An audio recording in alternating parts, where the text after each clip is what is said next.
Chaque jour, nous vivons avec le mal, nous sommes témoins de la partie la plus sombre du comportement humain. La souffrance causée par un individu à autrui est quelque chose de latent dans notre société. Dans les histoires de crimes, nous plongerons dans ce côté obscur de l'humanité. Nous porterons à l'écran les crimes les plus pervers et nous essaierons d'entrer dans l'esprit de ces êtres qui commettent les actes les plus terribles. Hola, j'espère que vous allez bien. Aujourd'hui, nous allons parler d'une affaire choquante, un homme qui n'assumera jamais son homosexualité et va le faire payer à autrui.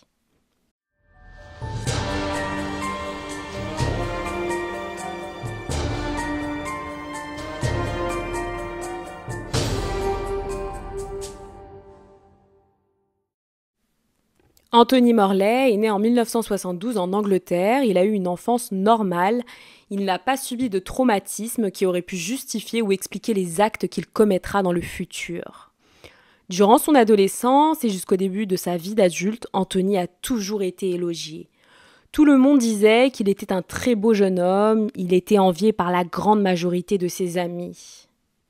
Il utilisait ses attributs physiques en sa faveur et avec les encouragements de ses amis, il contactait des agences de publicité de mannequinat. Initialement, il a réussi à participer à des défilés de mode. Il a donc commencé sa carrière en tant que modèle. Il est devenu si connu que rapidement, il a commencé à poser pour de grands magazines de mode. Sa carrière allait très bien, mais en même temps, il paraissait insatisfait. Il se plaignait de sa vie amoureuse. Anthony n'était pas satisfait car il ne se sentait pas en paix avec sa sexualité.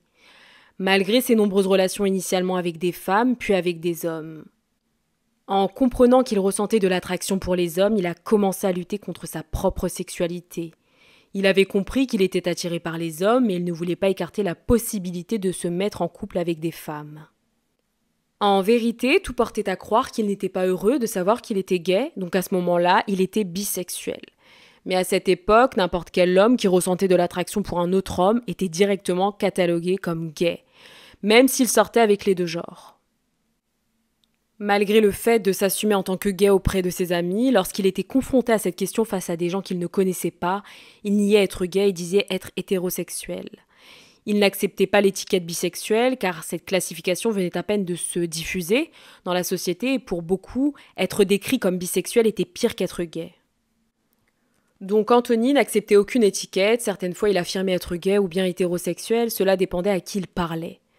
Plusieurs années après, il a admis qu'il rencontrait des hommes et des femmes et que sa sexualité le préoccupait réellement. Mais malgré cela, ça ne l'a pas arrêté au niveau professionnel. Il voulait toujours apprendre de nouvelles choses, il s'est même inscrit à des émissions télévisées de mode et de beauté. Il était sûr que son physique l'emmènerait loin, le véritable rêve d'Anthony était de devenir danseur professionnel. C'était son rêve depuis petit, mais bizarrement, il n'a jamais cherché à prendre des cours de danse ou s'inscrire à des concours de danse. Peut-être car sa carrière de modèle marchait bien et pour lui son succès était garanti, mais nous savons que dans la vie rien n'est sûr. Alors qu'Anthony avait 21 ans, en 1993, il s'est inscrit pour participer au premier concours de Mr. Gay UK. C'est le plus grand concours de beauté masculine pour le public gay du Royaume-Uni. Et c'est généralement célébré au sein de boîtes gays dans tout le pays. Il s'agit d'un concours de beauté masculin et en même temps, c'est un show avec plusieurs étapes éliminatoires. Chaque ville avait son gagnant et tous les hommes sélectionnés devaient se rendre à Londres pour élire le grand gagnant. Le gagnant remporterait 1000 livres et un voyage à Gran Canaria, une île espagnole située près de la côte nord-est d'Afrique, connue pour ses plages magnifiques. Anthony était l'un des 3 finalistes et a fini par gagner le concours du premier Mr. Gay du Royaume-Uni. Ce concours lui a ouvert beaucoup de portes, il a commencé à se rendre à des événements, des fêtes et des shows.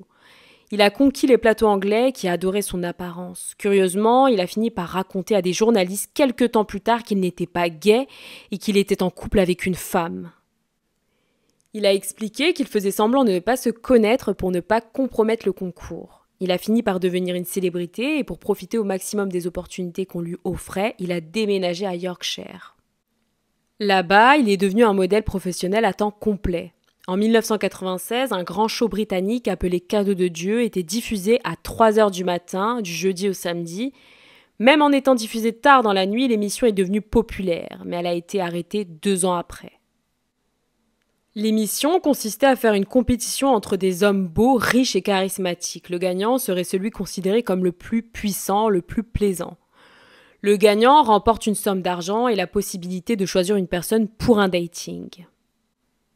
Cela faisait partie des règles du jeu, tous les joueurs savaient qu'à la fin, l'un d'eux serait choisi par le gagnant pour un rendez-vous.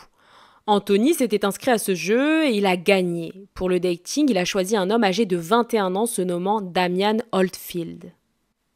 Le rendez-vous s'est bien déroulé, mais par la suite, chacun a suivi son propre chemin. Car Anthony ne se définissait pas comme homosexuel ou comme hétérosexuel. Les deux hommes ont échangé leurs coordonnées, mais ils ont finalement perdu le contact. Damian a également participé au jeu fin 96, mais cette fois-ci comme compétiteur et il a également gagné. Le temps passait et la carrière d'Anthony a commencé à décliner. Personne ne l'appelait pour de grands défilés, pour poser et sa participation à des programmes TV a diminué. Et par manque d'argent, il a dû se réinventer, il a dû retourner vivre dans sa ville natale, Leeds. Là-bas, il pensait pouvoir continuer sa carrière de mannequinat, étant donné que c'était une plus petite ville. Et par coïncidence, Damian, le jeune homme qu'il a connu au sein du jeu, avait également emménagé à Leeds. C'était aussi sa ville d'origine. Damian travaillait pour un magazine, il était le responsable du département de la publicité. Le magazine était également propriétaire d'un bar à Leeds qui réalisait des shows pour le programme Mr. Gay UK.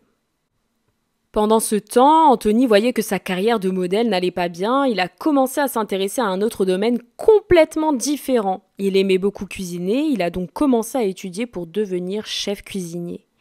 Il a réussi et a donc commencé à travailler pour des restaurants en tant que cuisinier, mais quelques temps après, il a réussi à monter les échelons et est devenu un chef cuisinier à succès. Mais durant la nuit, il sentait la solitude le submerger. Donc il a commencé à fréquenter des bars gays et est devenu complètement accro à l'alcool. Ses amis ont raconté plus tard, lors de leur déposition, qu'il était devenu une personne agressive et fréquemment il se mettait à menacer les gens sans même avoir été provoqué. Cette rage venait sans doute de sa confusion sur sa sexualité. Damian et Anthony fréquentaient des bars gays dans la même ville, il était évident qu'un jour ils allaient se croiser. Et c'est ce qu'il s'est passé. Les deux hommes se sont croisés et se sont rapprochés, ce qui a donné naissance à une relation sérieuse mais très tumultueuse, car Anthony n'était pas clair sur sa sexualité. À des moments, il méprisait Damian en lui disant qu'il aimait les femmes, et à d'autres moments, elle disait qu'il regrettait ses propos et qu'il voulait rester en couple avec lui. Ses hauts et ses bas ont finalement mis fin à leur relation. À 36 ans, Anthony était un homme très frustré, tant avec sa sexualité qu'avec sa carrière professionnelle, car en dehors du fait d'aimer être un chef cuisinier, son véritable rêve était de devenir un danseur et d'être reconnu comme un vrai artiste. Le 23 avril 2008, Anthony et Damian se sont retrouvés et ont une nouvelle fois échangé leur numéro de téléphone et se sont par la suite remis en couple. Ce même jour, Anthony a invité Damian à dîner et à prendre quelques verres dans son appartement. Mais en arrivant, Anthony a demandé à Damian d'avoir de la patience à son égard et d'éviter de tenter quelque chose avec lui. Il lui a clairement demandé de ne pas tenter d'avoir des relations avec lui, sans doute car il n'était toujours pas sûr de son orientation sexuelle et qu'il voulait être sûr de son choix. Damian a accepté sa demande et tout s'est bien déroulé lors de cette soirée jusqu'à ce qu'un fait étrange ne se produise. À la fin de la soirée, à 2h30 du matin, l'employé d'un restaurant s'est retrouvé face à une scène choquante. Un homme habillé d'une tunique blanche et des claquettes recouvertes de sang est entré par la porte et s'est approché du comptoir. C'était Anthony qui paraissait désespéré et qui a demandé à l'employé d'appeler la police. Lorsqu'on lui a demandé ce qu'il s'était passé, il a confessé qu'il avait enlevé la vie de son petit ami dans son appartement. Mais qu'il avait agi ainsi pour se défendre car il était supposément en train de subir des violences sexuelles. La police s'est rendue en compagnie d'Anthony dans l'appartement. La scène de crime était choquante. Sur le sol de la chambre, il y avait un homme âgé de 33 ans sans vie, sans vêtements, qui a été mutilé, sa gorge coupée. En regardant de plus près, la police a découvert des morceaux de chair humaine cuits sur une planche à découper dans la cuisine. Anthony avait étranglé le pauvre Damian avant de lui asséner plusieurs coups de couteau, puis il a coupé 6 morceaux de chair qu'il a cuisinés avec des épices. Tous les morceaux retrouvés dans la cuisine étaient d'origine humaine. Les policiers ont déclaré que lorsqu'ils sont entrés dans l'appartement, ils ont senti une forte odeur de nourriture, un peu comme une odeur de porc trop cuit. La police a conclu que Damian a été attaqué au dépourvu sans aucune chance de se défendre car il n'y avait aucun signe de défense corporelle. Ce qui contredit la version racontée par Anthony qui a allégué avoir enlevé la vie du jeune homme par légitime défense. Il a également été constaté qu'il n'y a pas eu de relation intime entre les deux hommes. Jusqu'à aujourd'hui, il affirme ne pas se rappeler de ce qu'il s'est passé, qu'il s'est réveillé et qu'il a vu cette scène d'horreur. La version officielle des policiers a été élaborée grâce aux messages échangés entre les deux hommes. Les deux hommes ont dîné dans l'appartement d'Anthony et le menu était du poisson qui était sa spécialité. Ils ont pris quelques verres et se sont rendus dans la chambre à l'étage pour continuer à discuter. Ils ont regardé un film, étant donné qu'ils avaient beaucoup bu, ils ont fini par s'endormir.